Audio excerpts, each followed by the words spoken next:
Olá, concurseiro!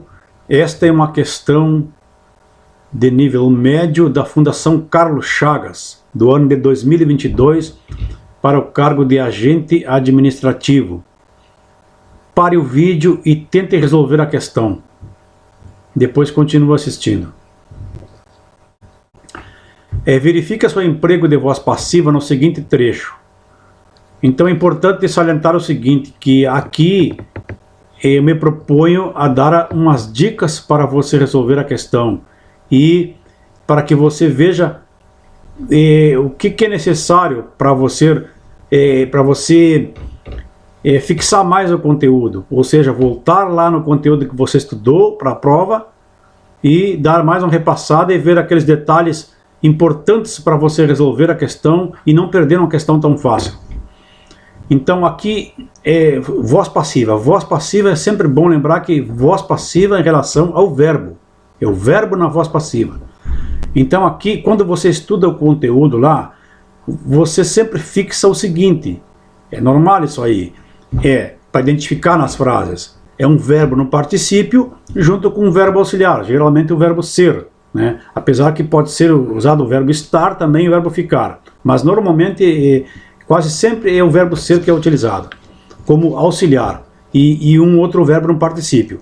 Então o importante quando você estuda lá o conteúdo é o seguinte, saber, ter em mente que o verbo que vai para a voz passiva é o verbo transitivo direto ou transitivo indireto, aquele que dá o objeto direto e aquele que dá o objeto indireto, ou um verbo que dê os dois, que seja um verbo transitivo direto e indireto. Isso é importante, porque aqui nessa questão, né, esse detalhe, sabendo esse detalhe, quando você chega nessa questão, a primeira coisa que você faz é procurar o verbo no particípio. Logo você descarta A, descarta a C e descarta a E, porque não tem ali uma locução verbal com um verbo no particípio. Ou seja, um verbo auxiliar, que é o primeiro verbo aqui, e o verbo principal, tá? Que vai estar no particípio.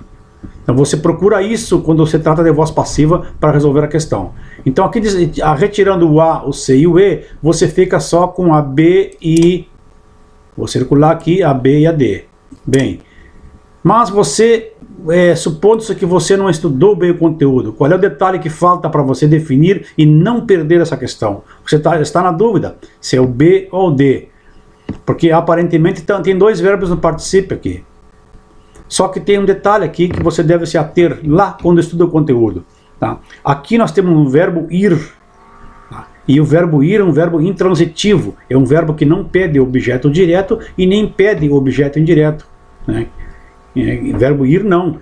Ninguém vai o quê? Ou vai de quê? Vocês não fazem aquelas perguntinhas para achar objeto direto e objeto indireto. Né? Diferente do verbo servir aqui.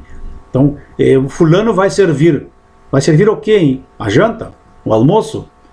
Entendeu? Uma ceia? Então um requisito principal aqui é você ter o verbo na voz ativa, né? Que você vai passar para passiva.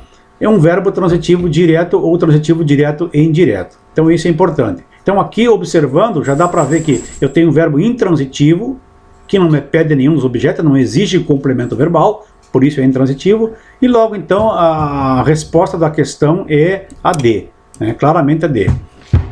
Então é bom lembrar do seguinte, lá como nos ensina lá o nosso mestre, lá na Evanildo Bechara na sua obra, tá? É muito importante que não confundir a voz passiva com a passividade. A voz passiva é a voz que se refere ao verbo, tá? Para indicar a pessoa que vai receber a ação. Se eu tenho uma frase que eu digo assim, ó, os criminosos recebem o merecido castigo. Então, os criminosos estão recebendo a ação, que é o castigo, que é o merecido castigo. Só que aqui há uma passividade, mas não há a voz passiva. Não há aqueles requisitos de um verbo para se passar para a voz passiva. Então, passividade não é a mesma coisa que o verbo na voz passiva, tá? Então é preciso diferenciar essas duas coisas. Então, nunca esqueça, sempre com auxiliar, geralmente é o verbo ser, pode ser usado o estar ou ficar. seguido de um particípio. E este verbo no particípio tem que ser verbo transitivo direto ou transitivo indireto. Tá?